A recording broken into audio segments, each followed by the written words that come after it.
నేను state legal cell vice president, ఈయన STDP, ఈయన Rajahmundry urban legal cell president. మేమందరం స్టేట్ లీగల్ సెల్ నుంచి వచ్చాం. లీగల్ సెల్ తరపున బాబు గారిని కలవడానికి రా కథలు రండి ఈ యొక్క సభని జయప్రదం చేయడానికి వచ్చాం. మేము ముఖ్యంగా ఏదైతే ల్యాండ్ టైటిలింగ్ యాక్ట్ ఉందో ఈ రోజుని జగన్మోహన్ రెడ్డి ఆ ల్యాండ్ టైటిలింగ్ యాక్ట్ తీసుకొచ్చి పేదల యొక్క భూముల్ని కబ్జా చేయడానికి చూస్తున్నారు. దానివల్ల సామాన్యులు కింది కోర్టులో వాళ్ళ యొక్క భూ వివాదాలకు సంబంధించి ఫైల్ చేసుకునేటువంటి అవకాశం లేదు. తద్వారా వాళ్ళ భూములు కోల్పోతారు. ఎవరైనా వ్యక్తులు వాళ్ళ భూమి ఉంచుకుని ఏదైనా విదేశాల్లో ఎక్కడైనా చదువుకోవడానికి వెళ్ళినా విదేశాల్లో ఉన్న వాళ్ళు కానీ రాకపోతే 2 సంవత్సరాలు ఆ భూమి వాళ్ళదవ్వదు. ఓన్లీ రెవెన్యూ ట్రిబ్యునల్స్లోనే వీళ్ళు ఇచ్చేయాలని చూస్తున్నారు. దీనివల్ల ఈ పెత్తందారి ఇది పెరిగిపోయి రెవెన్యూ అధికారులు ప్రలోభాలకు ఇదైపోయి చాలామంది భూములు కోల్పోతుంది.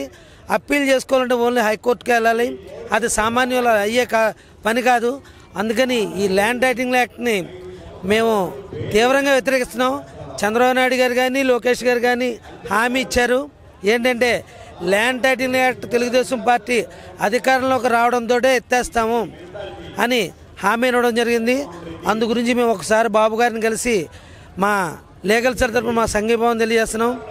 ఏదైతే ఈ రోజున జగన్మోహన్ రెడ్డి ప్రభుత్వం ఉందో ప్రతి చోట సిద్ధం అని పెట్టారు బోర్డులు. చూడడానికి చాలా అందంగా ఉన్నాయండి. ఎంత విజిబుల్గా ఉన్నాయంటే చాలా రిచ్నెస్ లుక్, అంతే రిచ్నెస్ లుక్తో ప్రజలు సిద్ధంగా ఉన్నారు ఆయన పంపించేయడానికి. అంతా సంసిద్ధం. జగన్మోహన్ రెడ్డికి సిద్ధం అంటారు. ఆయన దేనికి సిద్ధమని ఆయన ఓడిపోవడానికి సిద్ధమండి. ఇప్పుడు విరుగుట కొరకే అంటారు.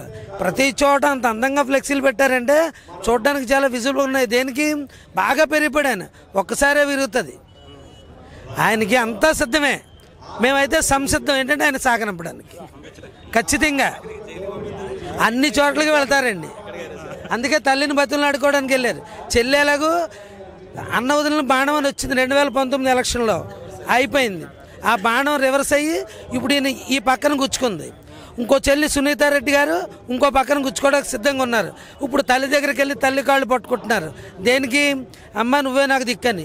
ఎందుకంటే ఖచ్చితంగా ఓడిపోవడం ఖాయం. అదే సమయంలో ఏవైతే కేసులు సుమారు 17 కేసులు 12 సంవత్సరాలు బట్టి ఆయన వాయిదాలు వేసుకుంటూ వస్తున్నాడు. ఒక్కొక్కటి మీద పడుతుంది. ఖచ్చితంగా ఆయన జైలుకి వెళ్ళడం సత్యం, అక్షర సత్యం. ఎందుకంటే ఒకసారి చరిత్రను చూసుకున్న జయలలిత గారి జీవిత చరిత్ర ఏమైందండి. ఒకప్పుడు మంచి వెలుగెలిగైంది. ఒకేసారి తొక్కుపెట్టిన కేసులన్నీ ట్రయల్కి రావడం, వితిన్ ది 6 monthsలో కన్విక్షన్ పడడం, ఆవిడ జైలుకి వెళ్ళడం, హాస్పిటల్ రావడం, దేవుడు తీసుకోవడం అన్నీ జరిగిపోయి. ఇది కూడా ఇప్పుడు వీళ్ళిద్దరూ టీడీపీ జనసేన కలవటం మంచిదని అంటారా? కలవటం వల్ల ఉపయోగం ఉందంటారా? ఖచ్చితంగా కలవడం మంచిదండి.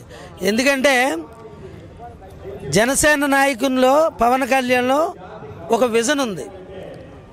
ఆ విజను చంద్రబాబు నాయుడు గారి యొక్క విజన్కి తోడైంది. ఏంటంటే ఒక యువత, ఒక అనుభవజ్ఞుడు, వీళ్ళ కలయికలో రాష్ట్ర అభివృద్ధి చెందడానికి మంచి అవకాశం ఉంది.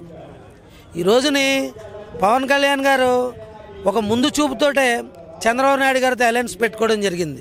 ఎందుకంటే ఈ రాష్ట్రానికి దిశ నిర్దేశం చేయాలంటే అది ఒక్క చంద్రబాబు గారి వల్ల అవుతుంది. కనుక ఉమ్మడిగా ఉంటే కలిసి జగన్మోహన్ రెడ్డి ప్రభుత్వాన్ని గద్దె దించగలం. అందుకని చెప్పేసి కలవాల్సిన అవసరం ఉంది. అందుకని కలిశారు. ఖచ్చితంగా వీళ్ళిద్దరి కలయికలో రాష్ట్రాభివృద్ధి జరుగుద్ది.